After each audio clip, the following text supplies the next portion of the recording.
Assalamu alaikum wa rahmatullahi wa barakatuh. Comment allez-vous? J'espère que ça va bien.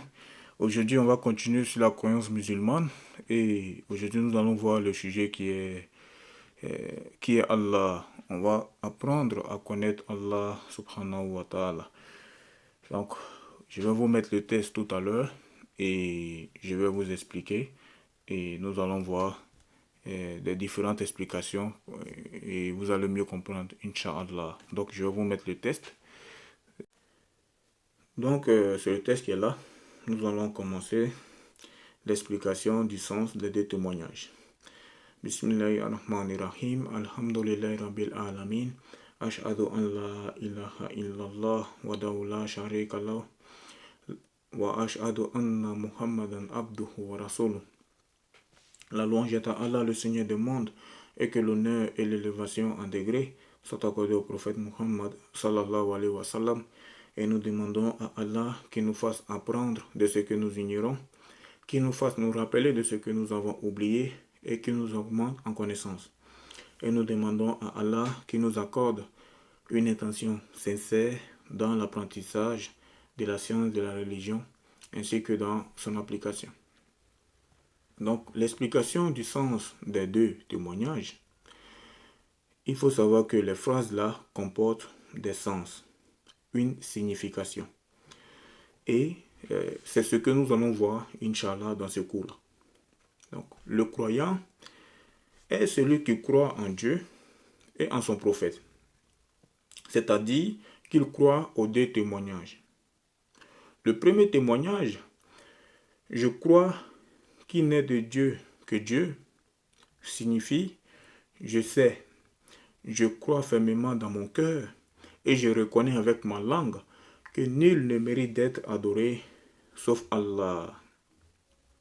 C'est-à-dire que nul ne mérite que l'on s'humilie à lui, à l'extrême, sauf Allah. Maintenant, le croyant est celui qui adore Allah et qui ne vaut pas l'adoration pour autre que lui. Car vouer l'adoration pour autre qu'Allah, c'est le shirk, l'association. Et c'est le plus grave des péchés. Allah dit dans le Coran, ce qui a pour sens, il n'est de Dieu que moi, adorez-moi. Maintenant qu'on sait que l'on doit adorer Dieu, il faut savoir c'est qui Dieu. Il faut savoir c'est qui Dieu. Parce que pour adorer Dieu, il faut savoir c'est qui Dieu. Parce que pour adorer Dieu, on a besoin de connaître Dieu. Même pour croire en Dieu, tu as besoin de connaître Dieu. Tu ne peux pas croire en ce que tu ne connais pas. Mais quand on dit connaître Dieu, ce n'est pas le connaître en atteignant sa réalité. Parce que tu ne peux pas atteindre la réalité de Dieu. Tu ne peux pas l'imaginer. Mais alors, comment tu fais pour connaître Dieu si tu ne peux pas te l'imaginer? Les savants ont dit, tu connais Dieu en connaissant ses attributs, en connaissant ce qui est obligatoire à son sujet, en termes d'attributs, en tant qu'attribut, en connaissant ce qui est impossible à son sujet, et en connaissant ce qui est possible s'agissant de lui. Et c'est ce que nous allons voir et nous allons apprendre à connaître Allah. Maintenant, qui est Allah?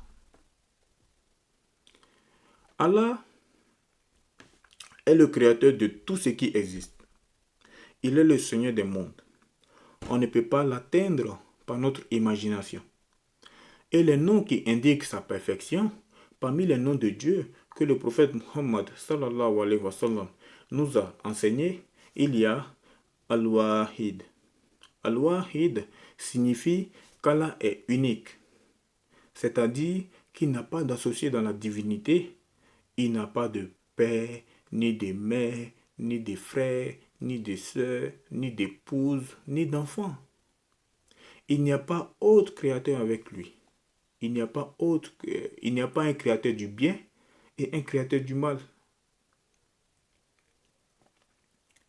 Donc Allah dit dans le Coran, ce qui signifie, Allah dit dans le Coran, ce qui a pour sens, il n'y a pas d'autre créateur qu'Allah.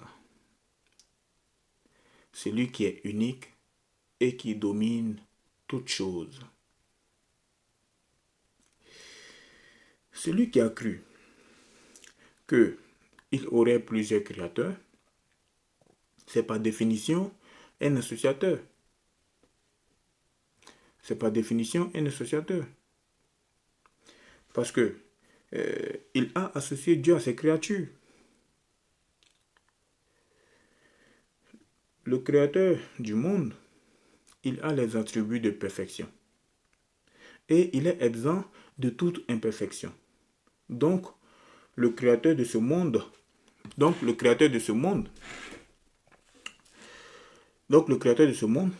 est tout puissant. Le créateur des mondes, il sait ce qu'il a créé. Donc, il a la science pour attribut. Le créateur de ce monde, s'il a créé ce monde, c'est que il a voulu créer ce monde. Donc, il a pour attribut la volonté. D'accord? Maintenant,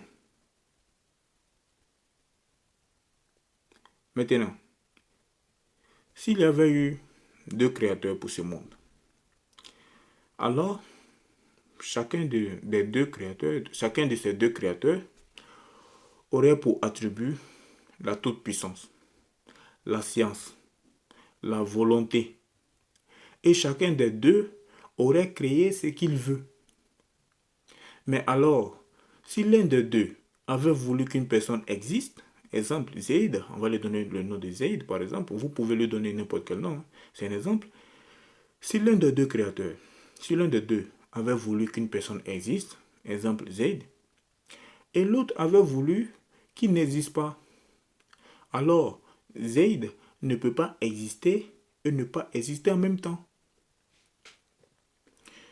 Maintenant, s'il existe, c'est que la volonté de l'un des deux ne s'est pas réalisée. Il n'est donc pas tout puissant. Et il ne peut donc pas être Dieu. Et s'il n'est pas Dieu, il ne mérite pas l'adoration. Et si Zayd existe, et si Zayd n'existe pas, alors c'est que la volonté de l'autre ne s'est pas réalisée. Et donc, il n'est pas tout puissant. Et s'il n'est pas tout puissant, il n'est pas Dieu. Et s'il n'est pas Dieu, il ne mérite pas l'adoration. Donc, ça, c'est une preuve par la raison.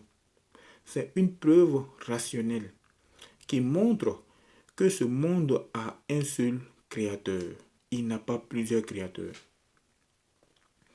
Alors déjà, quelle est la preuve que ce monde a un seul créateur et que ce monde n'est pas venu tout seul? Tout d'abord, tout acte a besoin d'un acteur. Quand tu vois une écriture au tableau, tu vas te dire forcément, cette écriture, elle a eu besoin de qui l'a écrite. Et qu'elle n'est pas venue toute seule. Si toi tu vois un bâtiment, tu ne vas pas te dire que ce bâtiment, tu vas te dire forcément que ce bâtiment a eu besoin de qui l'a construite. Tu ne vas pas dire que ce bâtiment est venu toute seule. Non. Donc, tout acte a besoin d'un acteur. Ce monde n'a qu'un seul créateur.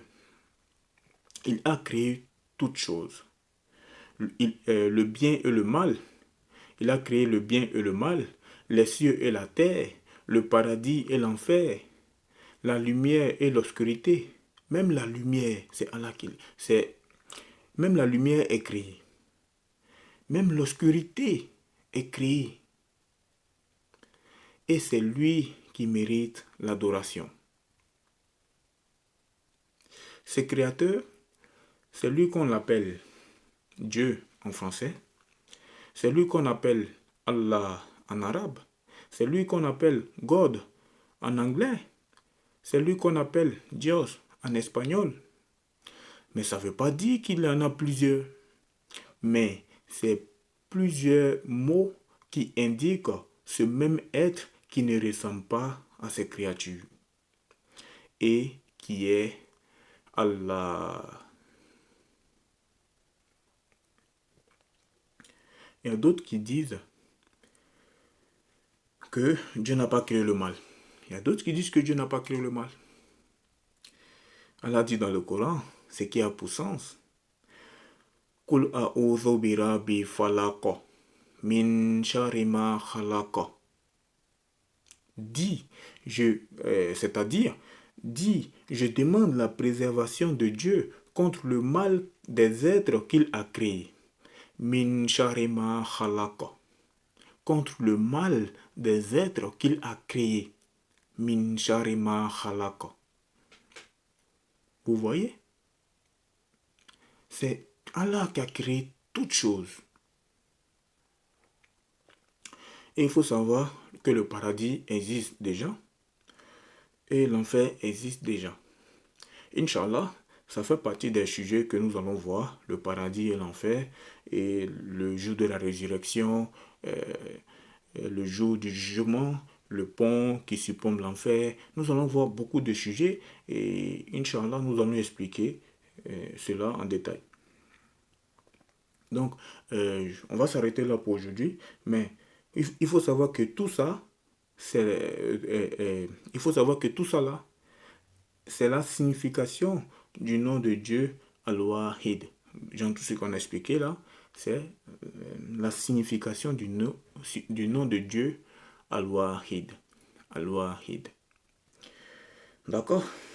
Donc, s'il y a des questions, on va s'arrêter là.